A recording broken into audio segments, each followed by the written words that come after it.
안녕하세요. 반갑습니다. 여러분의 든든한 투자 길잡이가 되고 싶은 개미 마음은 부자다입니다. 여러분 요즘 금리 인하 뉴스가 여기저기서 들려오죠? 드디어 그 길고 길었던 긴축 터널이 끝나는 건가? 싶기도 하고 한편으로는 이제 진짜 뭘 사야 돈을 벌 수 있을까? 머리가 복잡해지기도 합니다. 이렇게 시장의 큰 파도가 바뀌는 바로 이 시점, 우리는 과거의 데이터를 돌아볼 필요가 있어요.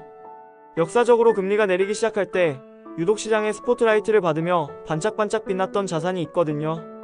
오늘 영상에서는 금리 인하가 시작될 때 우리가 왜 ETF에 주목해야 하는지, 그 이유를 아주 쉽고 재밌게 그리고 설득력 있게 파헤쳐 드릴 겁니다.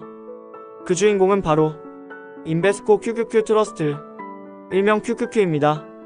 오늘 내용도 정말 알차게 준비했으니까요. 본격적으로 시작하기 전에 구독과 좋아요 한 번씩 꾹 눌러주시면 저에게 정말 큰 힘이 됩니다. 그럼 바로 시작하겠습니다. 금리 인하 시기 QQQ에 투자해야 하는 5가지 이유.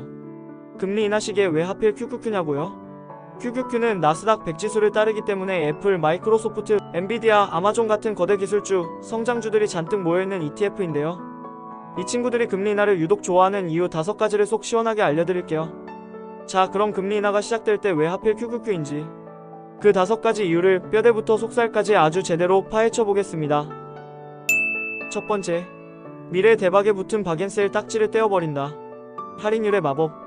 할인율이라는 말만 들으면 머리가 아프시죠? 아주 쉬운 시소로 비유를 들어볼게요. 금리와 성장주의 미래 가치는 시소의 양끝에 앉아있다고 생각하시면 됩니다. 지난 2년간 우리가 뭘 겪었죠? 맞습니다. 살벌한 고금리였죠. 금리가 저 위로 올라가니 반대편에 앉은 미래 가치는 땅바닥에 처박혔습니다. 나스닥이 폭락했죠. 왜냐고요? 금리가 5%면 10년 뒤 1억 벌게 라는 기술주의 약속은 지금 당장 1천만원짜리 휴지 조각처럼 보였거든요. 10년 언제 기다려? 그냥 은행에 5% 받지, 이랬던 거죠. 하지만 이제 금리가 인하됩니다. 시소가 반대로 기웁니다. 금리가 2%로 내려가면 10년 뒤 1억? 대박이네. 이거 지금 당장 8천만원짜리 황금 수표로 보이기 시작합니다. QQQ에 담긴 회사들은 지금 당장 돈 버는 정유, 은행주가 아니라 미래의 꿈과 AI 혁신을 파는 회사들입니다. 즉 금리 인하는 QQQ에 담긴 그 수많은 꿈의 가치에 냉혹하게 붙어있던 박앤셀 딱지를 떼어버리고 초호화 명품 가격표를 다시 붙여주는 것과 같습니다. 두 번째, 기업들의 성장 엔진에 무제한 제트 연료를 붓는다. 자금 조달 비용 감소. 기술기업, 성장기업의 숙명은 성장입니다. 멈추는 순간 죽는 상어와 같죠. 그리고 성장을 하려면 어마어마한 돈이 필요합니다. 자, 여러분이 빅테크 사장님이라고 상상해보세요. 금리가 7%일 땐 어땠을까요? 저기 AI에 1조 투자해야 하는데 은행 이자가 7천억이네. AI인데 1년에 7천억 벌 수 있나? 아이고, 그냥 직원 자르고 연구소 문 닫자. 이게 바로 작년, 재작년의 존버 모드였습니다. 그런데 이제 금리가 1에서 2%로 내려갑니다. 사장님은 어떨까요? 뭐? 이자가 1에서 2%라고? 야, 김 부장, 은행 가서 빌릴 수 있는 돈 싹 다 빌려와. 옆에 저 기술 좋은 스타트업 당장 인수해. AI 연구소 10개 더 지어. 금리 인하는 단순히 고급 휘발유 정도가 아닙니다. 이건 그냥 제트 엔진 부스터를 달아주는 격입니다. AI 자율주행, 메타버스처럼 지금 당장은 돈만 먹는 하마 같았던 사업들의 기업들이 묻고 더블로 돈을 퍼부을 수 있게 됩니다. 이 투자가 2에서 3년 뒤 엄청난 실적으로 돌아올 것을 시장은 미리 내다보고 주가를 올리는 거죠. 세 번째, 돈의 대이동, 안전한 호수에서 화끈한 바다로. 글로벌 머니라는 거대한 강물이 있다고 상상해보세요. 이 강물은 항상 가장 수익이 좋은 곳으로 흐릅니다. 금리가 5에서 6%일 때 이 강물은 어디로 흘렀을까요? 맞습니다. 채권과 예금이라는 아주 안전하고 편안한 호수로 흘러 들어갔습니다. 가만히 있어도 5%를 주는데 미쳤다고 상어가 득실 때는 주식이라는 바다로 나가겠어요?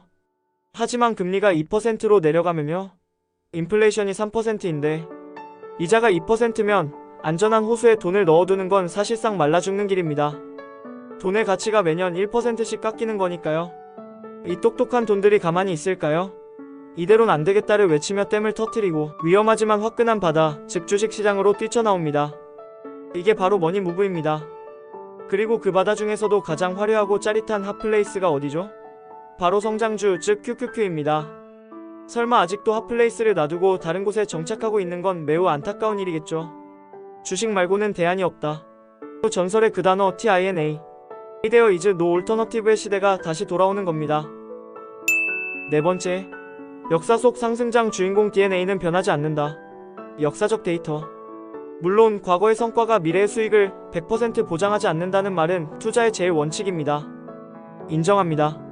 하지만 데이터는 거짓말을 하지 않으려는 경향이 아주 강하죠. 우리가 역사를 복기해보면 중앙은행이 금리 인상 사이클을 멈추고 인하로 방향을 틀었던 거의 모든 시기에 QQQ는 시장의 주인공이었습니다. 2008년 금융위기 이후 제로금리와 양적 완화가 시작됐을 때 2018년 말 연준이 아차 싶어서 금리 인상을 멈추고 다시 인하 기조로 돌아섰을 때, 그리고 2020년 팬데믹으로 제로금리 시대가 열렸을 때를 떠올려보세요. S&P 500이 1보 전진할 때 QQQ는 2보 3보를 전진하며 시장을 이끄는 반등 대장의 모습을 어김없이 보여줬습니다. 하지만 그렇지 않은 경우도 있답니다. 솔직히 말씀드리면 하락장에서도 이 친구가 대장이었습니다. 남들 1보 후퇴할 때 2보 3보 후퇴했죠.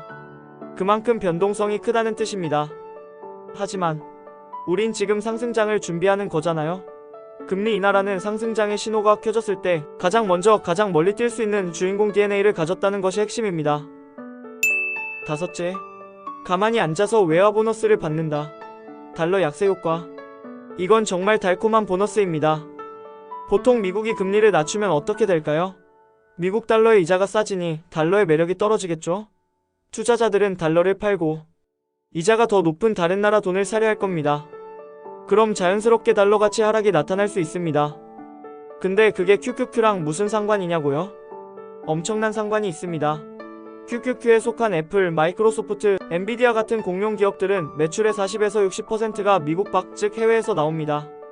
예를 들어 마이크로소프트가 유럽에서 소프트웨어를 팔고 10억 유로를 벌었다고 해봅시다. 금리 인하 전 달러 강세에는 이걸 달러로 바꿨더니 11억 달러였어요. 그런데 금리 인하로 달러가 약해져서 똑같은 10억 유로를 바꿨더니 12억 달러가 됐습니다. 어떤가요? 마이크로소프트는 유럽에서 똑같이 장사했는데 가만히 앉아서 1억 달러 대략, 우리 돈 1350억 원을 더 번 셈이 됩니다. 이게 바로 환차익이라는 공짜 보너스입니다. 기업 실적에 이런 보너스가 붙으니 주가가 기뻐하지 않을 수 없겠죠? 마무리 건강과 행복이 최고의 자산입니다. 자, 오늘 금리 인하 시기에 왜 우리가 QQQ에 주목해야 하는지 5가지 이유를 살펴봤습니다. 물론 투자의 세계에서 무조건이나 100%는 없습니다. QQQ가 금리 인하 시기에 역사적으로 강한 모습을 보였다고 해서 이번에도 반드시 그렇다는 보장은 없죠.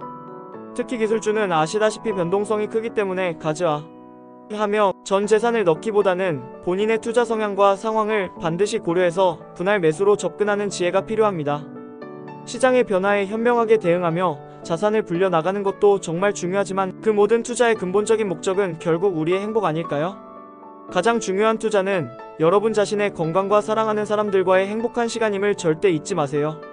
시장의 등락에 너무 일일비하기보다는 꾸준히 공부하며 건강한 투자를 이어나가시길 바랍니다.